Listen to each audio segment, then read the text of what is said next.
Well, thank you for this invitation. I feel a little bit like a heretic who's going to talk about rice right now, not a bioenergy crop, but the focus of my presentation is going to be on climate resiliency and not just improving the resiliency of crops, but also thinking about how we can improve agriculture so that there is less greenhouse gas emission. And so in the context of the work that we do, the rich natural genetic diversity within rice is very important. And obviously the resources in the pan-genome sequence data that are generated by JGI and others are really critical to understanding of how rice can survive in different environments or potentially could do better. This is an image of paddy rice. This is green revolution rice. And when we think about this, we also need to consider that paddy rice results in release of a tremendous amount of methane as greenhouse gas. And so one of the challenges that we have is to cultivate more in a paddy that then dries so that there's less methane emission. And when you have a paddy go dry, you have a greater risk of a drought. And so it's important to recognize that rice grows in many different ecosystems. There are rice varieties that are well adapted to growing in deep water. They don't start out in deep water, but they germinate in a river delta. And as the floodplain rises during their life cycle, they have a capacity to elongate the stem tremendously so that they actually flower above the air-water interface. This is a low yielding type of rice that contrasts with the paddy rice that's typical of green revolution rice that's more productive. But there's also rice varieties that are cultivated in upland ecosystems. A terrace farm is sort of a nice example of that. These are more capable of doing well in drained soils. And I'm going to talk about some of the traits that are associated with that. But I just want to say the challenges we have with the intensification of extremes in water availability as well as temperatures is that you have a greater propensity for green revolution paddy rice to be partially to completely submerged. And then that submergence event can be followed by a drought event. Those can be reiterative, and also upland rice can need to endure a drought. And so we've been very much focused on this resilience to submergence and to drought, and addressing the question of whether or not there can be varieties that can really endure both during their life cycle. So for most of our crops, we don't really think about submergence, but it's relevant to rice. It's also relevant in ecosystems where it's a riparian ecosystem. And so plants have actually many different adaptations to endure partial to complete submergence. Waterlogging is not submergence. That's just when the root system is completely inundated by water. And some of the things I'm going to say are actually relevant also in waterlogging. But when you have a flood that partially to completely submerges the plant, there's a consequence of a dramatic reduction in gas diffusion. This impacts both the access to CO2 if the leaves are underwater, oxygen, and also results in an intensification of the amount of ethylene in cells, because ethylene is constitutively synthesized in plant cells. And if it is not able to diffuse out, then that phytohormone increases. So in our work, and really in terms of any consideration of a stress response, we need to have a genotype that actually can recover from the stress. And so everything that we do also considers the ability not just either to avoid or cope, but the ability to recover from the stress. And so I'm going to just summarize the types of genetic variation that we know exist in rice. So I mentioned deep water rice. This is a really fantastic video from Motoyuki Ashikari's group from Nagoya, Japan, illustrating this beautiful underwater stem elongation response of deep water rice. So this is the means whereby these rice varieties maintain tissue above the air-water interface and can ultimately flower. So you may have also heard of submergence tolerant rice, and the gene called sub1. Really, it's sub1A and a specific allele, sub1A-1. This single gene can provide submergence tolerance. And the video that you are observing is one that was taken at the International Rice Research Institute following the life cycle of two genotypes of rice, IR64, which is the most broadly grown Green Revolution paddy rice, and then IR64 with the addition of the introgression region containing sub1A. So the characterization of these two types of rice illustrate an escape with the deep water rice example and a quiescent strategy with sub1A. So sub1A was mapped by Dave McHill, and then ultimately the gene that was important was identified in Pam Ronald's lab. And in my group, we've characterized the function of sub1A and also participated in this earlier work. And what we find is something that we see in many instances when we look at stress resilience loci, is that there can be gene duplication and neofunctionalization. There can also be the absence of genes. So in the Green Revolution rice that's a japonica, within this region containing the sub1 genes, sub1A is completely absent.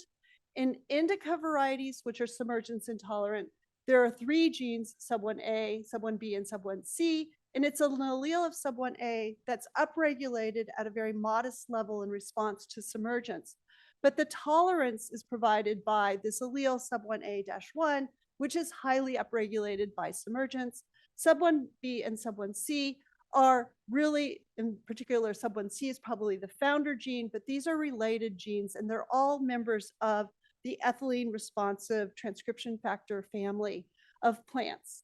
In addition to the presence of sub1A, important for the quiescent strategy, which is this real underwater hibernation, is the presence of the Green Revolution gene, semi-dwarf 1. And so these varieties are lacking and one of the enzymes that's producing functional GAs that are important for elongation growth underwater. This contrasts with really beautifully what is found with the escape strategy of deep water rice. So these typically, these rice varieties typically will have this configuration of sub1 genes, and on chromosome 10 have two other group 7 ERF transcription factors most closely related to the sub1 genes that are upregulated by in this stem tissue underwater, whereas Green Revolution varieties are completely missing this gene. And then they will have a highly functional allele of semi-dwarf 1 that's producing high levels of gibberellin. And within the plant, when the plants are submerged, the relationship between the phytohormone ethylene and its dampening of ABA responses is influenced, and this also subsequently influences GA. So the intensification of ethylene or an increase in ethylene within these cells results in production of an ABA oxidase that catabolizes ABA, sort of de-repressing this pathway as shown. And this allows GA to be present and result in a signal transduction pathway that results in starch catabolism. This is regulating underwater growth.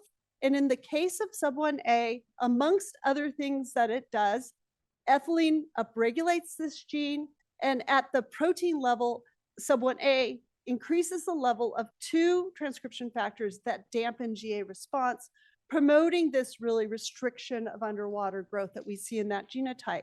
And very beautifully, we see more or less the opposite effect happening to the same pathway. So ABA levels go down in those plants under submergence.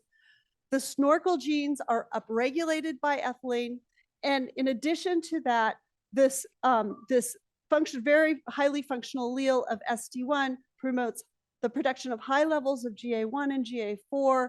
And this, along with another gene, really promote the specific stem elongation characteristic of deep water rice. And I emphasize this just to show we can find things in nature that, at least in the case of submergence, are really nice solutions.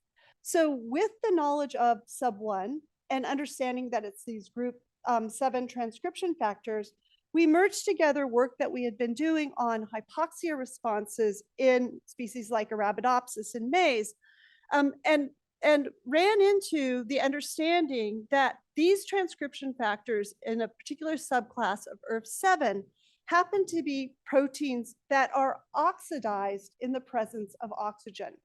And that oxidation at the second residue, so methionine is cleaved and there is a cysteine at the second residue of these proteins, then with oxidation triggers their turnover. And so these transcription factors that are present across plant species are generally constitutively synthesized, but degraded until there is a decline in oxygen concentration within cells. This promotes their shift to a nuclear localization, or really a nuclear accumulation. And then they bind to specific transcription factor binding motifs and upregulate a hypoxia response. That response includes several genes that both intensify and negatively regulate a hypoxia response. This is something that needs to be highly controlled because the production of ATP through non-aerobic means is very expensive. So we looked at whether or not this was highly conserved across species. And one has to consider whether or not the pathways that for example, are related to stress might have a core that's highly conserved, or if there might be modification that's relevant.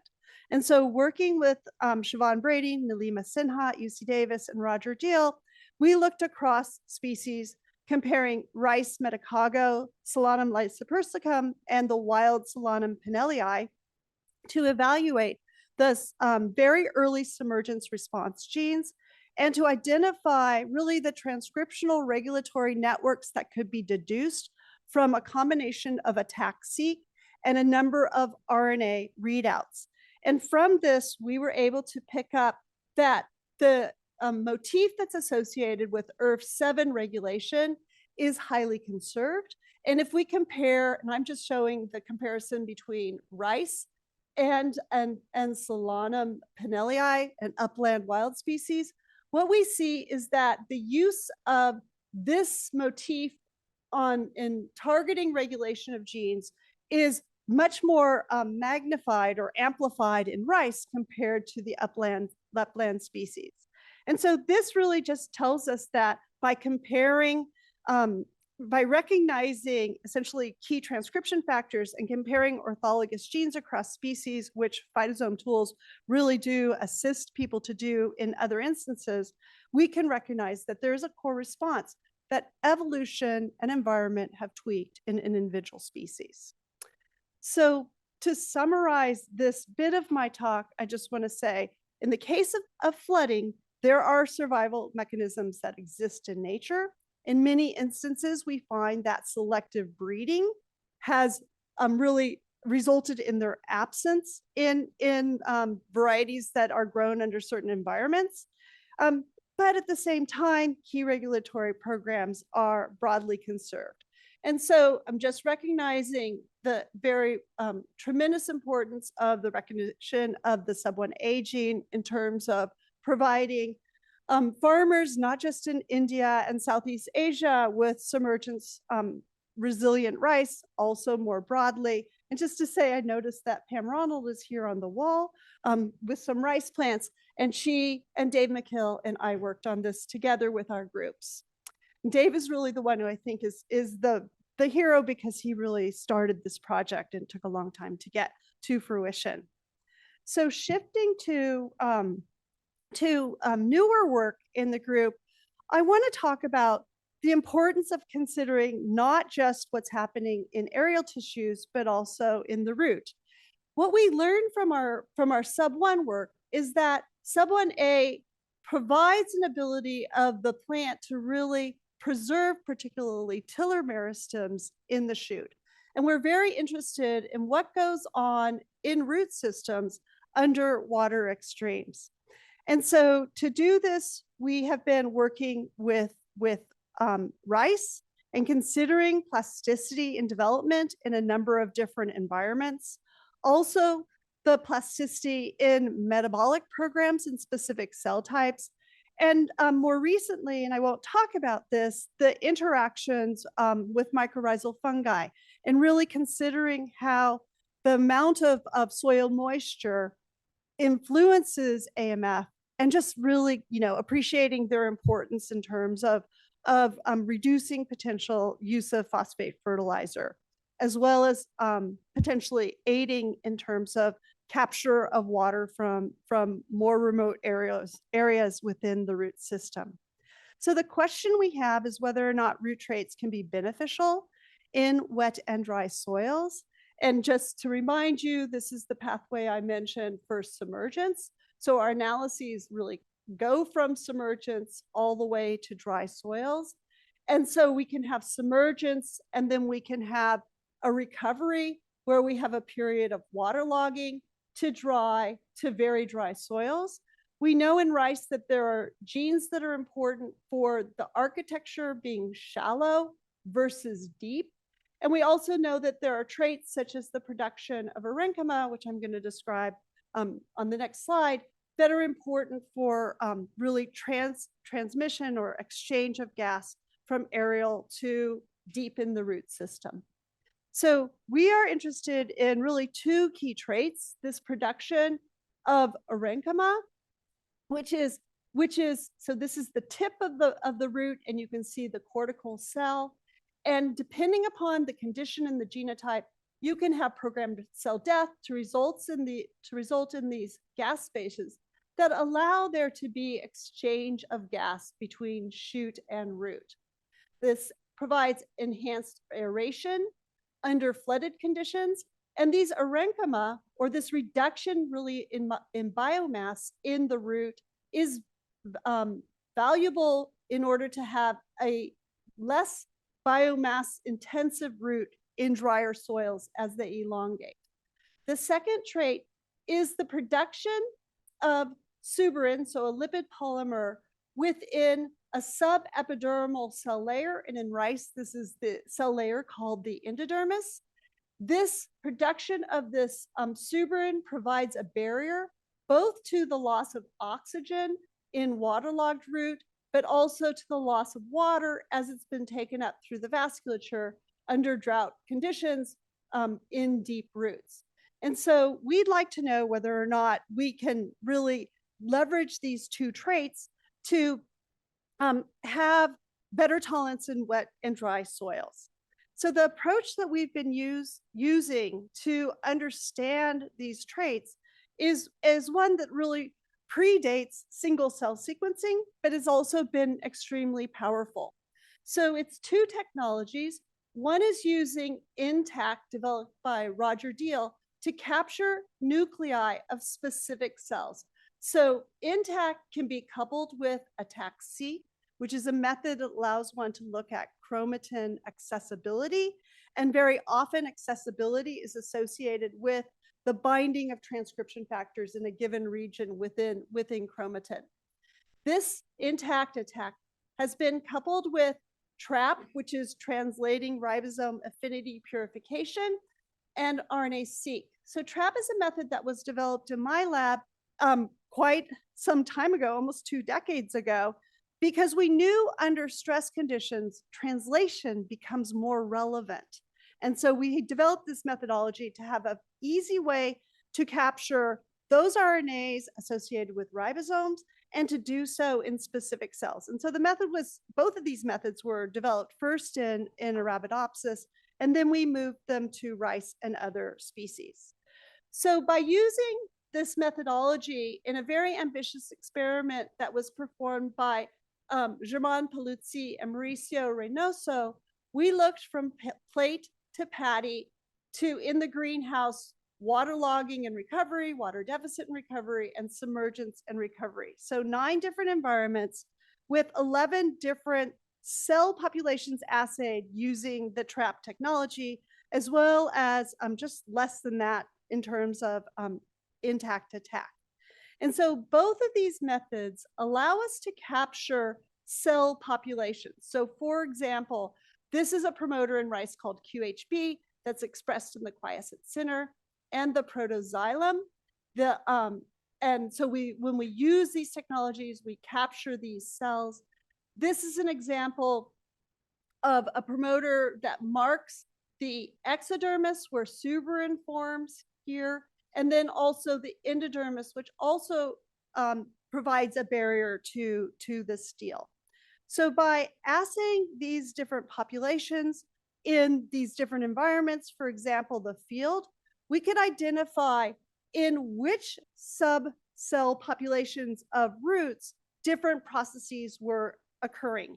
And I just want to give you one example, and this is one that was picked out by Alex Borowski from the data that was generated by Mauricio and Germain. And it focuses on the cell layer, which is endodermis and exodermis. So this subepidermal layer, as well as this endodermal layer that in differentiated tissue. And lo and behold, within this population of RNA, we can reconstruct the entire nitrogen uptake and metabolism network, which indicates just how, really an increase in our understanding of where this process is predominates within the rice root system. We also know from trap-seq data performed on tomato in Siobhan Brady's lab, that similarly nitrogen uptake signature is present there in their exodermal cell population. So I'm just going to give you a little taste of the data focused on one of the two traits that we're really interested in, and that is suberin biosynthesis.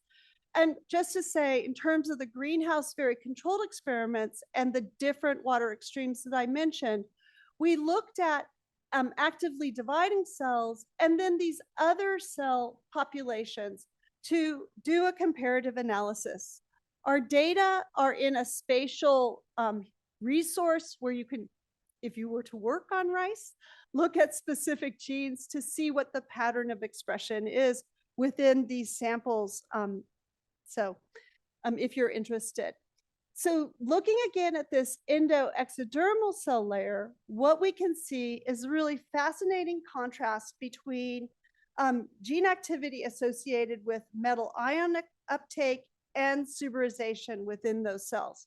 But let me first orient you to this figure.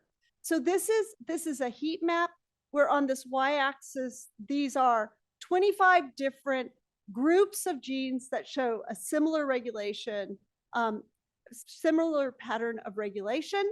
And then these are our different cell populations evaluated, and we're looking specifically at control and water deficit and a water deficit recovery experiment.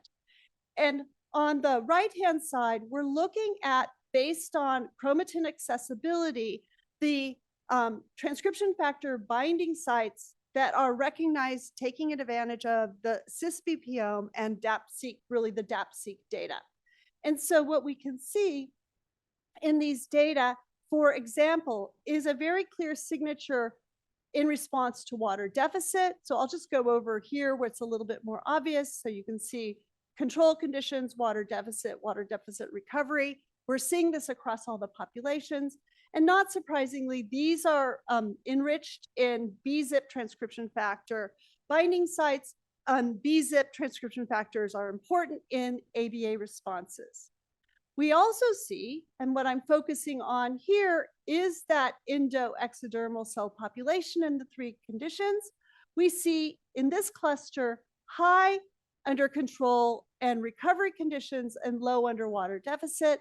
These are genes enriched in metal ion transport. And by contrast, we see here in this cluster an intensification with water deficit, and these are related to suberin. Suberin, just going over here, we see an enrichment in binding sites associated with MIBs, and suberin's also already known from Arabidopsis to have many biosynthetic enzymes associated with MIB regulation. So our translatome data for this endoexodermal population was corroborated first with looking at iron staining, and we can see, and a decline of that in response to water deficit in drier soils, and then also corroborated in terms of suberin staining, where we can see, for example, with water logging, and it's not even so clear, but water deficit, and it's because of the intensity of the light, but we can see this in the exodermis, and we can see that more clearly in this view and quantitatively. So our translatome data correlated with that specific lipid analysis, as well as with some metabolite analyses. So looking at those genes in that particular cluster, which I associated with suberin, Alex Borowski was able to generate a co-expression network that was just completely representative of all the steps that we know are important for suberization, from transcription to plastid biosynthesis of fatty acids. So here's transcription factors, as well as other cellular processes ultimately to transport and deposition within the apoplastic space. And so that network is discoverable, but at the same time, combining the attack and the intact sequence data, we were able to build a network that connects MIB transcription factors as hubs, and there's several of them in this network, as well as some other transcription factors that previously hadn't been associated with suberin biosynthesis. A number of the different genes here are labeled. Many of them are suberin enzymes. One of them is a gene called ASFT. So this is a key biosynthetic enzyme. And what we see is with this particular enzyme, all of these transcription factors connect, for example, and it's a single copy enzyme. So with that knowledge, Alex has done things like knock out that ASFT gene and then look to see whether or not there is an impact on suberization. And I want to show you really fresh, unpublished data where he's done these stains of roots grown in the greenhouse under well-watered and water deficit conditions, and then just simply used a Typhoon scanner to visualize the root system. And so this is the Cy2 channel, which is showing the floral yellow stain for lipid.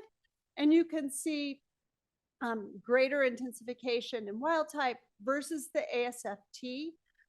And if I just go through the sequence of images, you can see the unstained. And so you can see that the root system is much larger than the region where there is the suberization as shown here. And then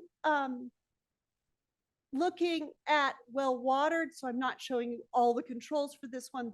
These are the same panels I was just showing you. But looking at well-watered, we don't see the suberization compared to the water deficit. And the mutant very clearly has quantitatively lower suberin staining. I just realized that this is completely upside down. Sorry about that. And anyway, I mean, and so we have this ability to quantitate suberin, and obviously we're not just knocking out genes, we're engineering suberin with the knowledge that we have gained from our network analysis. So with what I've just told you, and I spoke pretty quickly because I figured there wasn't that much time, so maybe there's time for questions. What I just told you, we really now are at this point where we have this hypothesis that water deficit shifts nutrient uptake to suberin biosynthesis. And we need to know whether or not that nutrient uptake and suberin biosynthesis are spatially distinct or overlapping. And we also ultimately need to know whether or not there are impacts on suberin on microbe interactions and ultimately yield. And there's probably everyone in this room is aware that there's a tremendous effort to consider suberin in terms of carbon capture, but we're really not, that's not our goal. Our goal is to improve, for example, the resiliency of the crop. So as a prospectus, I just want to say I've shown you that existing genetic variation is extremely valuable in terms of protecting plants from the climate. It would be great if we have traits that are good under multiple circumstances. And I think that the more we know about the actual insights at the mechanistic level, and particularly in the context of transcriptional regulatory networks, that we may really be able to have crop design solutions. And I'm very motivated by by all the work done here. I'm turning it off just a moment. That potentially allows things to be accelerated in going from one species to the next. So this last slide is just acknowledging the people that I have worked with for a number of years on the NSF PGRP plasticity project. And so I've mentioned several people's names, and I'll just end it there.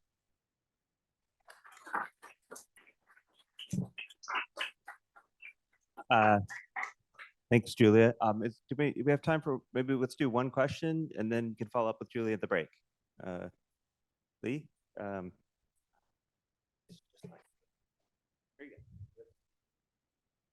Thank you. Hey, Julia, great talk. Looks like you mentioned you concluded that the T gene, the regulatory program are conserved across several species. So how did you, can you comment a little bit, how did you define the T genes, like based on the co-expression network or like? So I mentioned that in the context of hypoxia. And so we looked across the species for based on orthology that we generated for that project. And then yeah, so we looked at genes that were upregulated across the species, recognized the ones that were both synthetic orthologs and orthologs, and then continued on looking at the regulation of those genes in terms of transcription factor binding sites and accessibility, particularly in rice and medicago. Thank you.